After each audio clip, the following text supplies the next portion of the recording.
This is the BBC. This podcast is supported by advertising outside the UK. BBC Sounds. Music, radio, podcasts. We're gonna let him have it. Obsessed with Peaky Blinders. We're going back by order of the Peaky Blinders. Hi, this is Lawrence Mozaffari, editor of Digital Spy, and for one final time, I can tell you that I'm still and will forever remain obsessed with Peaky Blinders. If somehow you've missed the other 10 episodes of this podcast, firstly, where you been, you absolute clown? This is the last one. If you want to go back and catch up, I absolutely recommend that you do. For the finale, it's all gone a bit Hunger Games, as our last episode is a two-parter. The first had me breaking down the Series 5 finale with TV critics Scott Bryan and Anna Lewis. But for this final one, it's all about director Anthony Byrne and Sam Claflin, who of course plays the ominous Oswald Mosley. Feels a bit daft to say this, but we are talking about the finale of Series 5 here, so obviously there are massive spoilers. Would be weird if there wasn't, really, if I'm honest. Oh, and expect swearing, not least because I'm devastated about the idea of having to wait for Series 6. So for the final time, let's get obsessed with Peaky Blinders. Pop your caps on, pour yourself something strong, and let's begin our final family meeting. Welcome back to Obsessed with Peaky Blinders. I can't believe it. We're finally at the end of the series, episode 6. And today, I'm very, very lucky to be joined by Mr. Sam Claflin, who's Oswald Mosley, and director of Series 6, Mr. Anthony Byrne. How are you guys? You all right? Great. Thank you very much. I have so many questions to ask you about the series. I absolutely loved it. Such a cinematic series. And Sam, incredible performance for you. Honestly, was blown away. Could I just start off for each of you? What was your biggest highlight from making this series?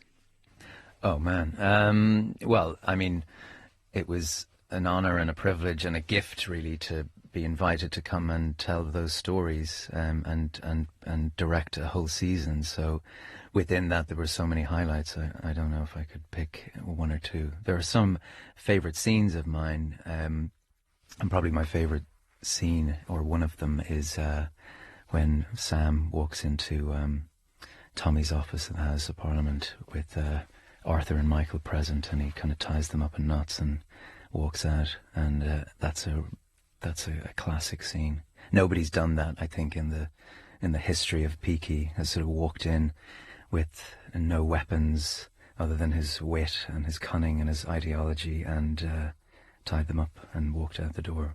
And Tommy's very rattled at the end of that scene. Very, scene, yeah. Isn't he? It's a real moment. Yeah, that's a highlight. Sam, what was your biggest highlight of this series? Biggest highlight? Well, for me, like, in all honesty, I'd only ever seen one episode of Peaky Blinders before kind of getting the call asking to sort of be a part of it. And then, well, after reading, I sort of read the scripts of season 5 before I'd sort of really fully understood, you know. Oh, no, that's a lie, actually. I ended up getting sent the scripts, but insisted that I'd watched. I sort of decided I needed to watch series 1 to 4 before I kind of really delved into really understanding the story and the characters and my character's journey. And I think one of my highlights of this series and being a part of this was sitting and watching all 4 series back to back in about 4 days. You know, that just made me more, you know, it just confirmed what I already knew to be true, which was that I had to be a part of this. And then obviously stepping onto set for the first time, kind of dressed in the finery with the moustache and the hair slicked back. And it's a strong tash. So It's you're still rocking at the moment. It's not no choice. I'm really attached to Oswald Mosley.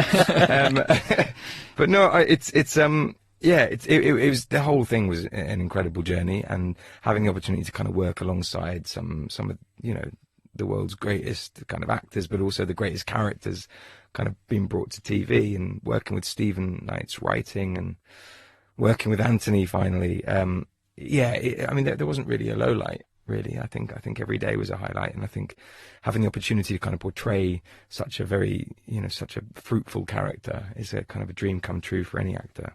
The whole series, as Anthony said, was the highlight. One scene I particularly wanted to ask about is from the finale, where we see Oswald sort of come out to this massive rally, which is intense. And I just really wanted to know, what was it like to film that scene of the day? Was there a lot of people on set? Was there a lot of extras and stuff? How was it putting that together? Yeah, I mean, as people will know, I had two massive monologues that I had to learn. And I think the first one, I'd put all my, because that scene came first for me, and I put all of my focus and attention on that. And I think that was the one I really wanted to kind of deliver. That was the real moment, I thought, that defined Mosley in this series. You know, when you see the real him. The rally in episode 6, that was definitely a more difficult day, because I think there's more moving parts, and you know, there was the kind of aftermath of the speech, and you know, a massive kind of ensemble of a chorus of sort of supporting artists who were, I mean, across the board. Like, I mean, this is undoubtedly the best sort of supporting group of actors I've ever worked with. You know, the extras, you know, they were giving it everything. They were shouting and screaming and kind of helping me kind of find my feet. And I think that was also in itself quite daunting. But, you know, standing on a stage in that beautiful theatre, you know, I felt the pressure. But I think, you know, it's hard not to, when you're kind of speaking those sort of words and standing in that sort of place surrounded by those sort of people. It's not every day you give a fascist rally, is it? No, you know, and a fascist rally and you know, giving the salute, all of those sort of things was kind of bizarrely uncomfortable. Surreal. Yeah, very surreal. Wild. How was it filming it, Anthony? Because there's a lot of there was a moving lot parts of there. planning that went into mounting that sequence, and it was treated very much as a sequence, and a huge team of people just facilitating the location and just the logistics of getting, I think we only had 3 days or something like that to do it. From my point of view, it's all about establishing the geography of it and where everybody is. And so it's a lot of fun to watch, but to make it, it's actually quite time consuming and labor intensive. And it's not as much fun for the actors as it looks when it's all put together, because everybody's in tiny little pieces and you're just shooting everything that you know you're going to put together in the edit, where there are other scenes where you get to really, you know, go for it and you can keep it alive. I mean, Sam had to do that speech from various different vantage points where the camera isn't really on him, and then you're coming in for a performance and spending a lot of time doing that. You're moving the crowd around, because we didn't have like 1,000 people. I think we had a couple of hundred people. So moving them around and keeping that alive and making sure that when, as much as possible, we were using real people in camera. And then we did some crowd replication. But it's only recently, I know you've all seen it, but I've only just mixed that episode. So Oh, really? So yeah, it's still quite fresh for you. So it's, yeah, I got goosebumps the other day, and I've seen this thing like 150 times, but it has real power. I read that your version of Oswald Mosley, or the show's version of Oswald Mosley, is quite like a heightened iteration of this man compared to the sort of real life. I wanted to ask what sort of elements were creative license taken with, and what are sort of the more real world parts of it that we see in the show? Well, I mean, for anyone who has seen the show in previous series, there have been some sort of historical figures, Winston Churchill being one, Jesse Eden being another. And I think what we have done, what you have to do in this sort of situation is find a reason for Tommy Shelby, you know, gangster in Birmingham, kind of finding his feet and you know, being introduced to someone of that caliber. And I think, you know, you have to take some artistic license in getting those two in a room in the first place. But you know, you know, all the information is kind of out there and accessible regarding Mosley and his thoughts and feelings towards the world. And so, you know, of course, a lot of the words, I remember Stephen telling me, a lot of the words said in this film, though not sort of said necessarily in that order, in that sequence, are real quotes of his. We haven't really, you know, exaggerated any of the words that he said. And unfortunately, you don't have to look very far nowadays to hear those words said again by, you know, political leaders across the world. It's an incredibly relevant and difficult sort of subject to swallow. but really, like, you know, the one thing I remember, my first day of filming, I'd sort of been studying his speech and his manner and the way that he held himself to such a degree that I remember Anthony going, "Sam, we don't want an impersonation. Like, I just need the flavour of him." Not in a bad way, but I was like, because I was so focused on getting the accent perfect.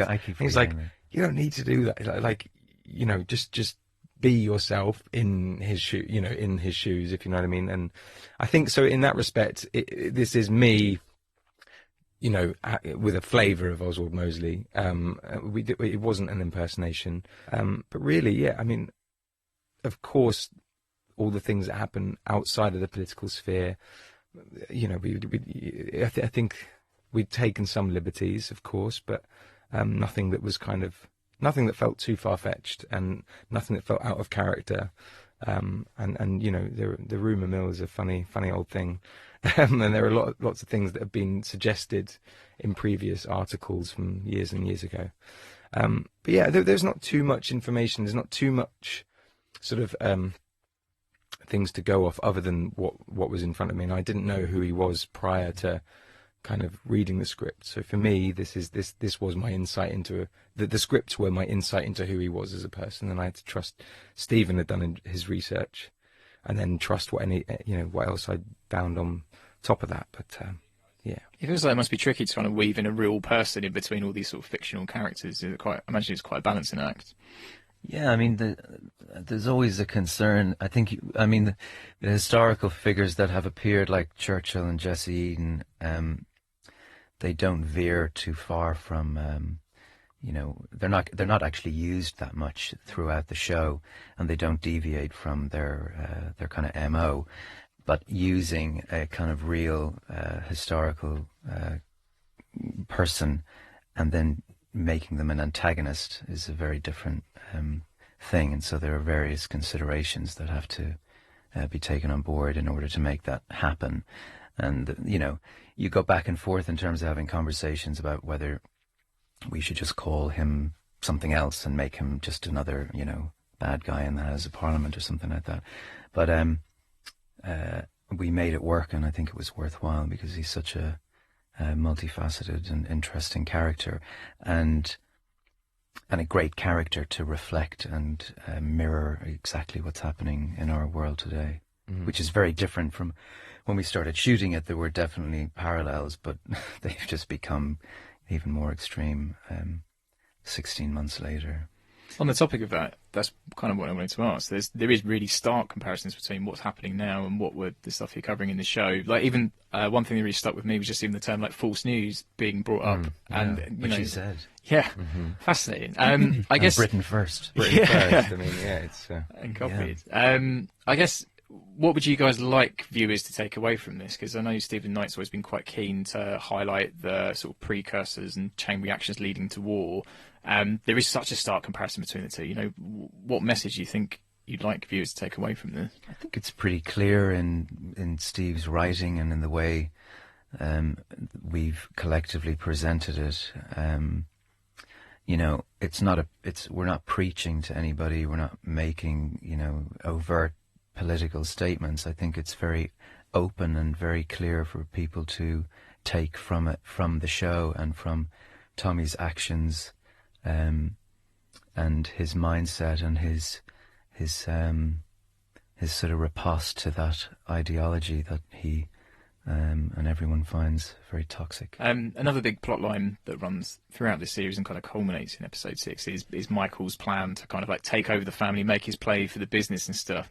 I was intrigued to know, was this in the scripts sort of in previous series, and has this kind of been fed into Finn Cole's like performance leading up to now? Has he always known this is kind of where it was going, or was it kind of very new drops in, like, you're going to try and take over in this episode? He was never sure, because it wasn't 100% clear in the scripts, and so he played it in a way that he would play scenes whether he would decide, I am doing this, and then other scenes he would play it that he was innocent of everything that he was being accused of, and that actually really worked. You could sort of see those sort of movements in different scenes over the series. And I think when we go into season 6, that will sort of pay off.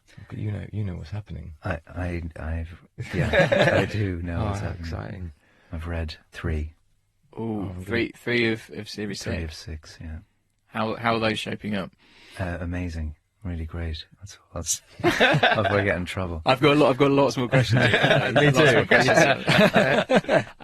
To kind of continue the thread with Michael, Gina mentions this idea of the second option when Tommy turns down his plan. Could you talk me through a little bit more about what that means? What is the second option? Well, Gina is she's obviously American, and she comes from quite an influential American family who were not overtly a crime family, but they certainly there's a lot of grey there, and so that's kind of teed up to be sort of delved into in the next season. So I mean, Steve has everything's thought out. You know, she didn't just say that line and it was like, oh, we'll figure it out later. It's all part of a kind of wide plan that we knew of before we were shooting it.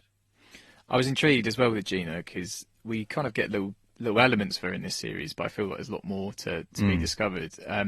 Does this kind of plan for takeover come solely from Michael, or is it like a combination plan? Because she doesn't strike me as like a Lady Macbeth making Michael do everything. It feels very much like they're a partnership sort of concocting this takeover. Yeah, I think so. I think I always thought Gina has great street smarts, but they haven't been honed yet.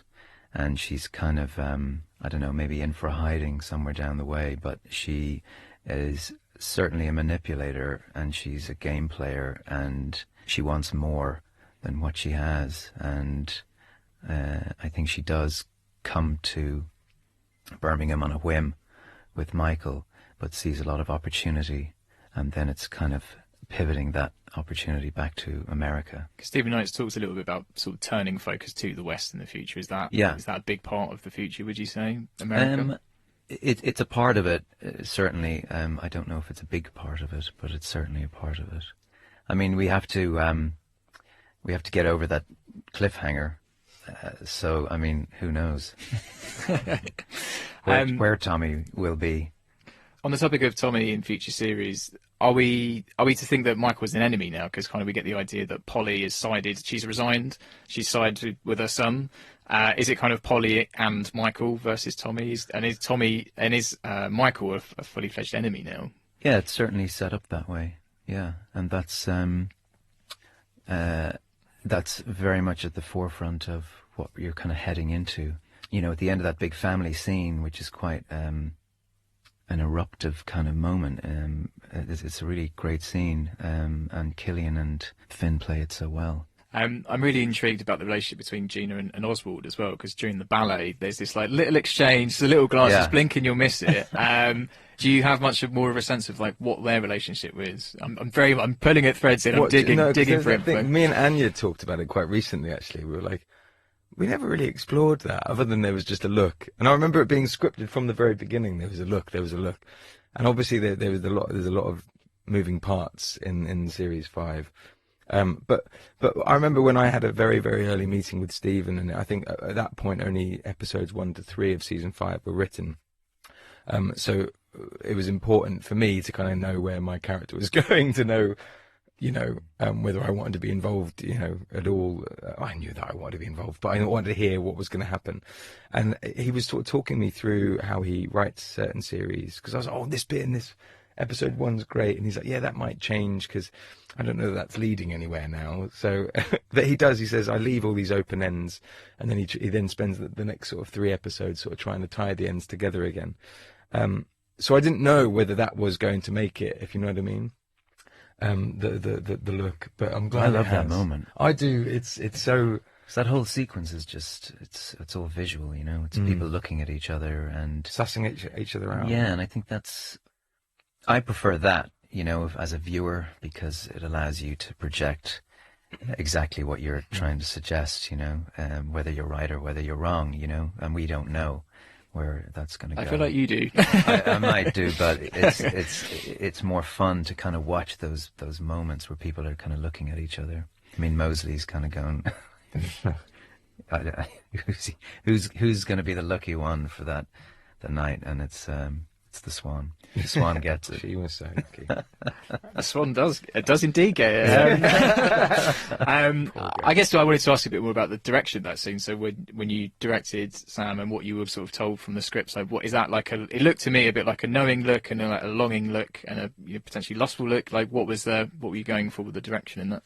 We didn't talk about it too much in a good way. I think we kind of left it open-ended to see if there was a spark, maybe. I don't know. But it literally, I think, as scripted, pretty much said, Look at each Oswald other. turns around and looks at Gina. Like, I think, it wasn't too much overthinking it, I think. And I think that's the beauty of those sort of moments in the script, is when you are left to your own devices to kind of feel whether there's something there or not. I still remember the one moment, like in episode 3, when I sort of go into the Shelby's office. Yeah, I love And, it was scripted that I take a cigarette, and we kind of did the throwing a lighter.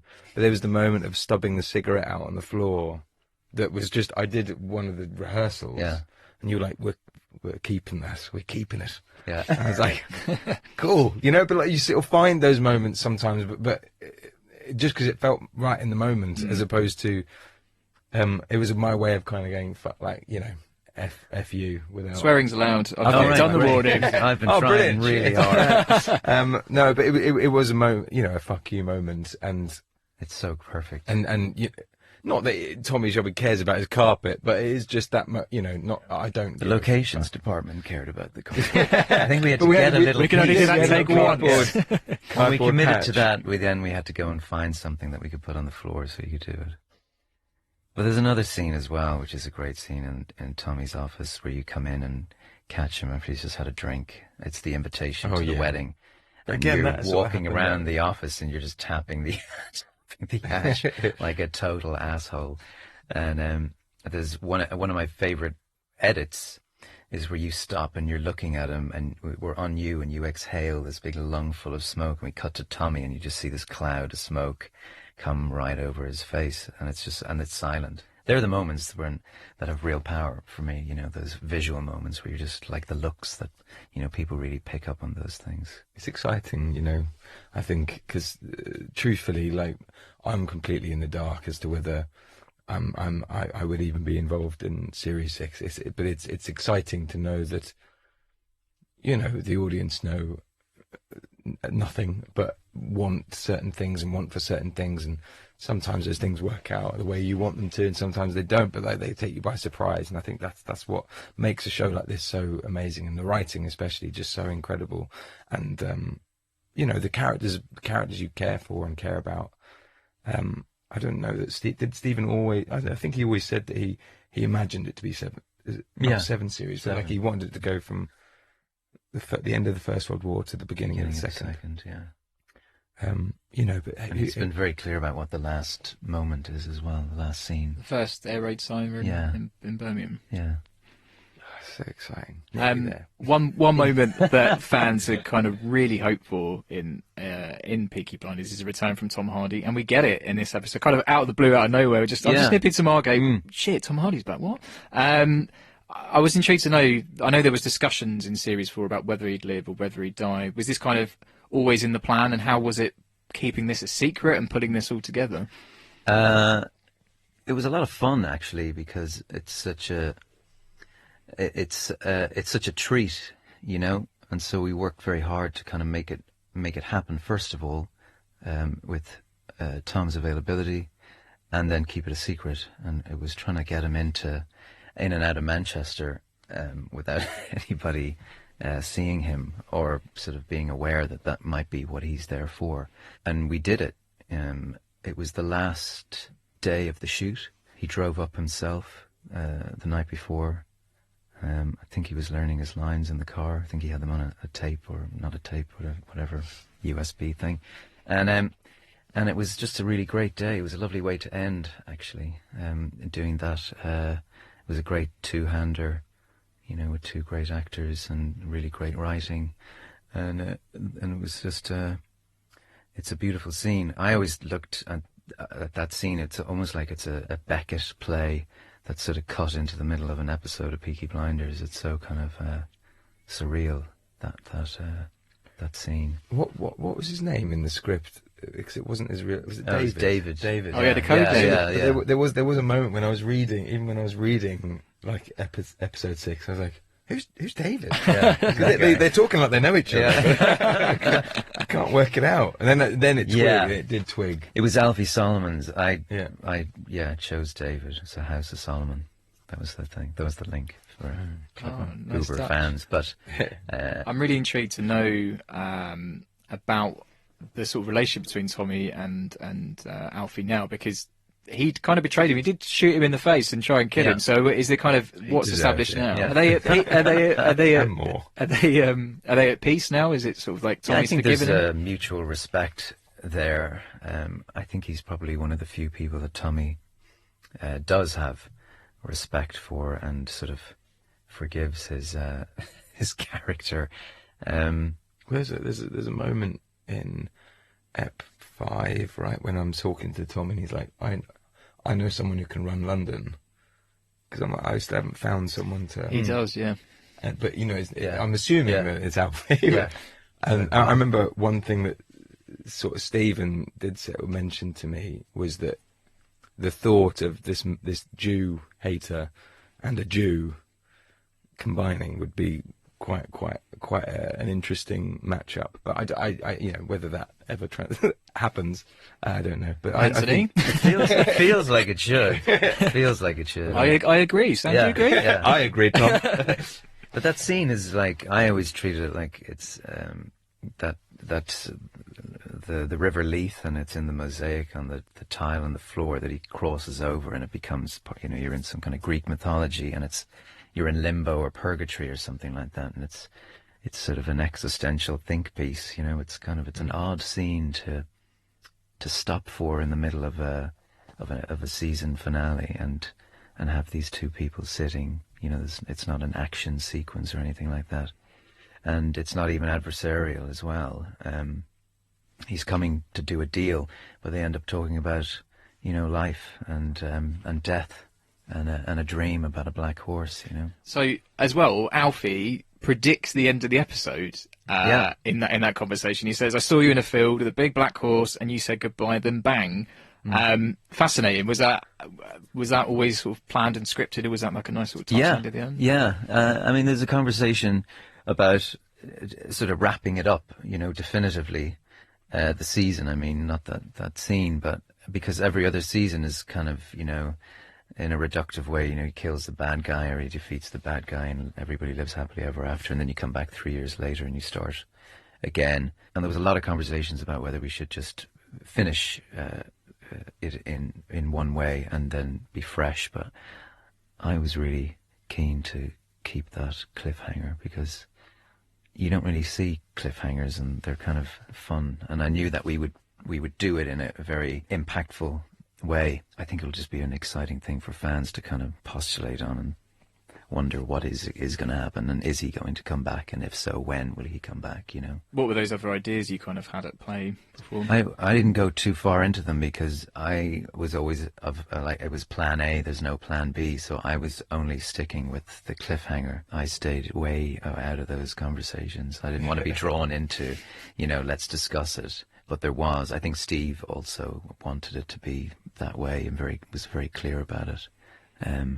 But I think there was that kind of, is it going to be something that's going to irritate or annoy people who've invested, in the 6 hours and then and feel that they've been sort of cheated. I don't know how you would feel that. But, Was the thought of them having to wait for another? Yeah, I mean, I suppose that's. But it's such an amazing ending, and again that was, one of those things we had to choose the right field in the middle of nowhere, so there was nobody around watching us. I thought it was a really brave move, and I think it lands definitely because it's very different to the other sort of climaxes of other Peaky. I mean, sort of series 1 has a bit of a cliffhanger, but a lot of them is either sort of happy ending or like Tommy's an MP or something like that. So I think it was brave and great, and I think it absolutely landed. But it's not done as, it's not a trick. The whole season is about the darkness of Tommy Shelby's soul, his psyche.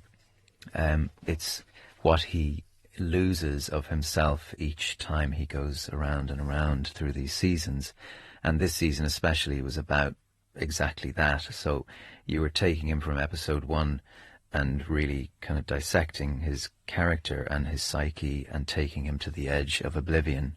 And, you know, Sam's character, Mosley, is a massive part of that destruction, because it's an antagonist finally that he cannot defeat, and he has that line which is really in reference to himself as much as it is about Mosley or anything around him, which is, I've finally found the man I can't defeat. And he is his own worst enemy. So at the very center of the season, that's really the kind of the core of it. So you're taking the audience right through that moment, and it is a moment of madness and a moment of insanity and a moment of kind of great darkness, and you have to work towards that moment. So it's certainly not done just as a let's throw this in and, you know, keep people on edge. No, so it absolutely feels and it feels like a culmination of so much that's been building in this series. I kind of wanted to ask you to break down what elements are real from your perspective and what is happening in Tommy's head, because we kind of jump to him outside of his house with Arthur, which is also strung into that conversation they're kind of still having, and then he walks out into the field. So do you have, which bits, is he really at the house? Is he really talking to Arthur, and then it's kind of this sort of like I hadn't moment thought of of that. madness? I always played it like for real, you know. For me, it's all kind of happening. Maybe the Alfie scene is something. I always said that it's not real. It's something that just has sort of existed somewhere else, that it is in limbo. But everything is just played for real, because you're dealing with somebody's mental health, and you're dealing with somebody who is not themselves, and that's being said to them over and over. One of the issues with mental health is that a lot of people don't realize or are unconscious of the problem. I think, so, you know, for them everything is real. Every feeling, every thought, you know. So I think that's what I think this series handled really beautifully. That struggle of you know, Grace really is there, you know. She really is talking to him, and he's really talking to her. And I love those moments where she sort of vanishes, you know, and he's still talking. It's really, I think it handled beautifully. We did stuff where his lips aren't moving, but you can hear his voice, you know, every second line or something like that. We did a lot of stuff with sound, and that moment when he bursts into the dressing room after he leaves the stage. There's a distortion in his voice, isn't there? Yeah, I added that in the mix on one line. Mosley knew nothing, and he says he knew nothing, and I multi-tracked that line, so it sounds kind of insane. And then he sits down and he's saying who, and he's saying it over and over and over, and he really freaks Arthur out, and to kind of it takes a lot to freak that man out. When he's looking at Tommy, he's just broken, you know. Nobody's seen him like that before. Speaking of who, you know, there's a lot of sort of contenders. It could be Emmett J. Scanlon, it could be Oswald, it could be Alfie. Is there enough in the episode, do you think, for people to draw a clear conclusion of who's betrayed Tommy? I think so. If you've paid close attention, yeah, I think so. You certainly find out. We actually cut stuff around that end section to make it more oblique. What sort of stuff did you cut? You know, I'm going to ask you. Well, I can't say because it impacts the next. Okay. Season. Was that in the sort of speech, like rally area? Was it things preceding? It's after the gunshot. It's to do with who. It's to do with that very thing. But it was important. It was in the script and we shot it. But then when I was editing it, it became very clear to me that if Tommy doesn't know, we shouldn't know. And at that point, everything is unraveling, and we should be unraveling because we don't understand what is happening, and he doesn't. And then Anna Calvi created this beautiful piece of music, and it's just this chaotic electric guitar that's mixed in with the speech, so everything is crashing around him. And so you've got the crowd going crazy, Sam is kind of whipping them up, and then you've got this guitar sound that's kind of building and building, and then it just erupts, and it's chaotic, and it's supposed to kind of draw you in. Or hopefully it does draw you in because you've all seen it. I've heard you say that this series is kind of a part 1 of 2, and obviously you're returning to direct the next series. Congratulations. Thank you. And great to see you back. So you've done some amazing work on this series. What can you tell me about Series 6? So you've got 3 of the scripts. You're shooting towards the end of this year. When would we like to see it, and how much of a time jump are you envisaging? I start later this year, and then we shoot early next year. And I have no idea when it would be out, probably early 2021, maybe, something like that. I can't say anything other than that. I mean, I really can't. It's I have read 3 of the scripts, and they're great. I did say it's feels like part 1 of 2, and that was purely based on the fact that you have this cliffhanger, and it felt like I personally wanted to continue telling that story. It wasn't a thing that I was happy to kind of walk away from. I also wanted to know, as a fan, you know, I mean, I came to this as a fan of the show, so it's a huge kind of gift for me. Forget about just as a director, but just wanting to stay in that world and wanting to know. I want to know what happens in the field, you know. I had no idea, so I mean, I do now, but at the time when we were shooting it, nobody knew, you know, so you have to commit to playing it. Did you know when you shot this? No. No, you still didn't? No. Killian didn't either. We didn't know. I did. The very first time I finished cutting Ep6, and I was with my editor, and we watched the sort of close to the end cut that we were happy with, and we had done our own viewing. And after it was over, I checked my email, and the Ep1 of season 6 had just arrived, and literally as we'd finished, and I went, oh fuck, do you want to know what happens after what we've just watched? And then I sat on the couch and I started reading it, and my editor was just sitting beside me. He was just going, whoa, you know, fuck. And then I went, do you know what page I'm on? He was like, no. And I was like, 46. And I'd just been reading the entire, it was like story time for Paul sitting beside me on the couch. And so I actually read the whole thing out loud. I only stopped because I needed to get a glass of water, but I hadn't realised. I just kept going. It was so compelling. Who would you say are the pivotal characters for the next series, if you can't say exactly what happens? The Shelbys. Yeah, the Shelbys. Yeah, the Shelbys. It's going to be in Birmingham. There's going to be Shelbys. Well, obviously, Gina and whoever her family are will make themselves known. Oswald Mosley. And, good news, Sam. Congratulations. I'll be in a paper somewhere. Yeah, and some people around in his world. And that's about as far as I could say. Go. Brilliant. I feel like I have so many more questions to ask you. Maybe I'll keep asking you after this ends. But thank you so much for joining me, both of you. Look forward to seeing you back in Series 6. And Sam, good news. Thanks, Lawrence. And your work as well, Anthony. Yeah, thank you so very much. Thanks, I enjoyed that. Thank you. That was good.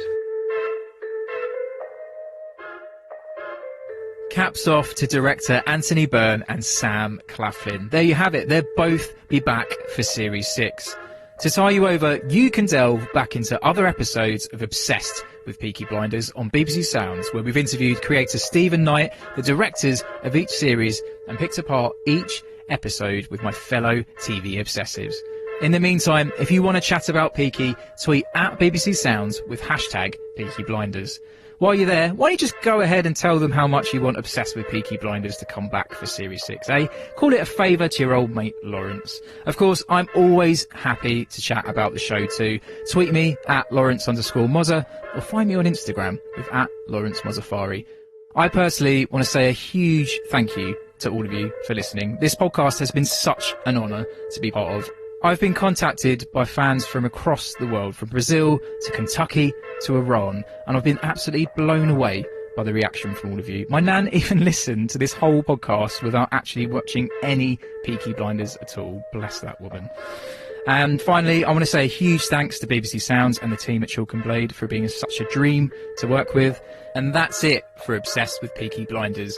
If you're craving more obsessive TV chat, check out our other Obsessed With series. There's Line of Duty with Lolly Adefope and Brett Goldstein, and Killing Eve with Naomi, Shimada and Zing Zing. Obsessed with Peaky Blinders is produced by Lily Ames and Laura Hyde, mixed by Adam Lieber. The executive producers are Ruth Barnes and Laura Sheeter, and it's a Chalk and Blade production.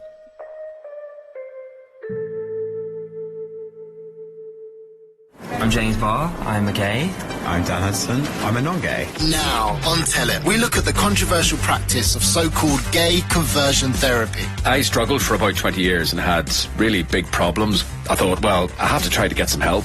Are you still attracted to men now? Not emotionally. Sometimes I can see a man and I think, well, he's very attractive. Dan Hudson and James Barr have some uncomfortable encounters. When people are mean to you as a gay person, and part of you thinks that it's your fault. People are horrible. It can be really tough to grow up as a gay kid. Tell It. From gay to non-gay. Available now. Download and subscribe on BBC Sounds.